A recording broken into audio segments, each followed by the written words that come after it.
সম্মানিত সুধী সকলকে স্বাগত জানাচ্ছি। আমরা এখান থেকে প্রায় 2.5 মাস আগে কিন্তু বস্তার ভিতরে আপনার গোল আলু, পেঁয়াজ এবং রসুন চাষাবাদ করেছিলাম। আমার পাশেই আছে, দেখতে পাচ্ছেন। তো আমরা এখন যেটা দেখতে পাচ্ছি যে মতো অবস্থায় আমরা 2.5 মাস পরে এখন দাঁড়িয়ে যেটা দেখা যাচ্ছে, আলু গাছ কিন্তু আপনার নিস্তেজ হয়ে গিয়েছে, শুকনো একেবারে যেটা দেখতে পাচ্ছি আমরা। এখন আলু কিন্তু ওঠানোর মতো হয়েছে। এখন আমরা আজকে এখান থেকে এই আলু উঠিয়ে আসলে দেখতে চাই যে বস্তার ভিতরে গোল আলুটা কেমন আপনার রেজাল্ট।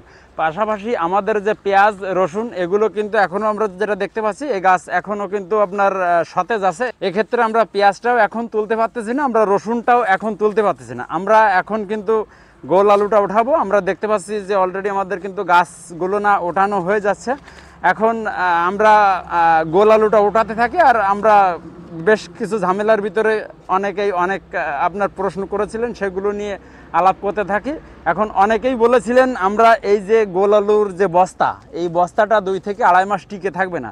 দর্শক, এখানে এই যে বস্তাটা দেখতে পাচ্ছি, এটা কিন্তু এই যে আপনার অবস্থায় আছে, এখনও যে পরিমাণ শক্ত, এটা যদি আরও 6 মাস কি 7 মাস রাখা হয়, তাও আমার যেটা ধারণা এই বস্তা কিন্তু নষ্ট হবে না। তাহলে আমরা কিন্তু একটা জিনিস ক্লিয়ার হলাম, বস্তার ভিতরে গোল আলু হোক, টমেটো হোক, কি পেঁয়াজ হোক, রসুন হোক, যাই হোক না কেন, মিনিমাম 6 মাসের ভিতরে এই বস্তাটা কিন্তু নষ্ট হয় না। তাহলে বস্তার ভিতরে আমরা সেই জাতীয় ফসলই করতে পারবো, যেটা মনে করেন যে 6-7 মাসের ভিতরে হারভেস্ট হয়, এরকম কিন্তু আমরা অবশ্যই করতে পারবো।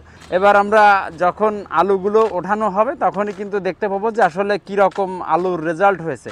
তো অলরেডি আমরা কিন্তু দেখতে পাচ্ছি যে উপর মানে কিছু আলু যেটা বস্তার উপরে রোপণ করা ছিল, সেগুলো কিন্তু আপনার ওঠানো হচ্ছে, বেশ আপনার ভালোই কিন্তু হয়েছে। তো আমরা আরও যে একটা প্রতিবন্ধকতার ভিতরে পড়েছিলাম, সেটা হচ্ছে আমাদের এই সিদ্ধান্তটা আসলে নেওয়া হয়েছিল বেশ কিছুদিন পরে।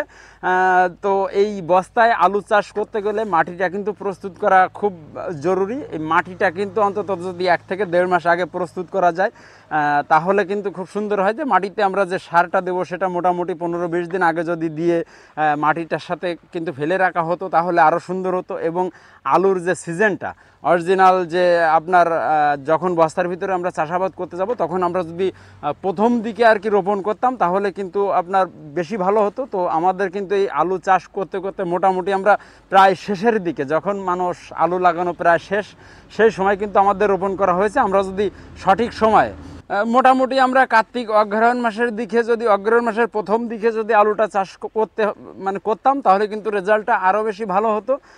তো আমরা যেটা হয়েছে আমরা সেটাই কিন্তু আমরা দেখতে পাচ্ছি যে আস্তে আস্তে কিন্তু আমাদের বস্তা ফাড়া হচ্ছে। তো আলুর সাইজ আহামরি কিন্তু ভালো না, বেশ ছোট টাইপের আলু কিন্তু এখানে হয়েছে। তো কতটুকু আলু আসে আমরা আজকে ওটাই দেখব। তো দর্শক, আমরা ইতিমধ্যে যেটা দেখতে পাচ্ছি সেটা হচ্ছে বস্তায় আলুটা উপরের দিকে, ঠিক আছে, উপরের দিকে আপনার বেশি পরিমাণ আলু হয়েছে। নিচের দিকে যে আলু আপনার রোপণ করা হয়েছিল, সেখানে কিন্তু আহামরি কোনো আলু হয়নি, ওই নামে মাত্র আলু হয়েছে। কিন্তু আমরা বস্তার উপরে যে আলুগুলো না দেখতে পাচ্ছি, যে সেটা কিন্তু বেশ ভালো হয়েছিল। তো দ্বিতীয়ত আমাদের আরও একটা যেটা ঝামেলা হয়েছিল, সেটা হচ্ছে বস্তায় যখন আলু চাষ করা হবে, তখন আলু গাছগুলো না কিন্তু আমাদের আর কি মানে ওস তৈরি করে নিতে হবে। এক্ষেত্রে যদি আমরা মনে করেন যখন আলুটা রোপণ করেছিলাম, আলু যখন ওজ অবস্থায় ছিল, তখন কিন্তু দেওয়া হয়েছিল। আমরা আগের ভিডিওতে বলেছিলাম যে এই গাছগুলো ওজ অবস্থায় না দিয়ে মোটামুটি আমরা আপনার জৈব সারের ভিতরে দিয়ে, যখন আলু গাছ বেশ 2 থেকে 3 ইঞ্চি লম্বা হয়ে যাবে, মানে আমরা যেটা বলতে চাচ্ছি, যখন শিকড় হয়ে যাবে, তখন যদি মাটিতে দেওয়া হতো, তখন কিন্তু আরও বেশি রেজাল্ট পাওয়া যেত। এক্ষেত্রে অনেক গাছই হয়েছিল যে আমরা এই যে এখানে যদি এই একটা দেখা যায়, তাহলে আমরা দেখতে পাবো যে এই যে আমরা কিন্তু আলুটা যখন দিয়েছিলাম তখন এরকমই ছিল। এই আলুর শিকড়টা ছাড়ে কিন্তু উপর দিয়ে, আলু যখন উপর দিয়ে শিকড় ছাড়ে, এই যখন শিকড় ছাড়ছে তখন কিন্তু মাটিটা আর কি ওইভাবে পায়নি। মাটিটা না পাওয়ার কারণে কিন্তু আপনার যেরকম ছিল ঠিক সেরকমই আছে, জাস্ট কিন্তু আস্তে আস্তে তাইবা মেরে গিয়েছে, মানে বড় থেকে আস্তে আস্তে কিন্তু ছোট হয়ে গিয়েছে। এক্ষেত্রে মনে করেন যে আমরা বস্তার উপর পানে দেখতে পাচ্ছি যে বেশ ভালো সাইজের আলু হয়েছে।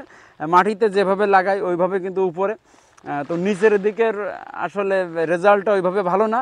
নিচের দিকটা আমরা যেটা দেখতে পাচ্ছি, শুধু কিন্তু মাটি দেখা যাচ্ছে, কোনো আলুর হদিস নাই।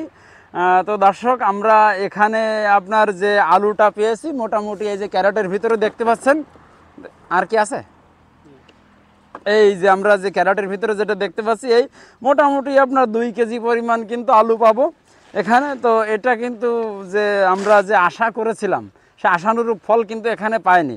তো দর্শক, পরিশেষে আমরা যেটা বলতে পারি বা বলতে চাই যে পরাজয় মানে কিন্তু থেমে থাকা নয়, যাত্রা একটু দীর্ঘ।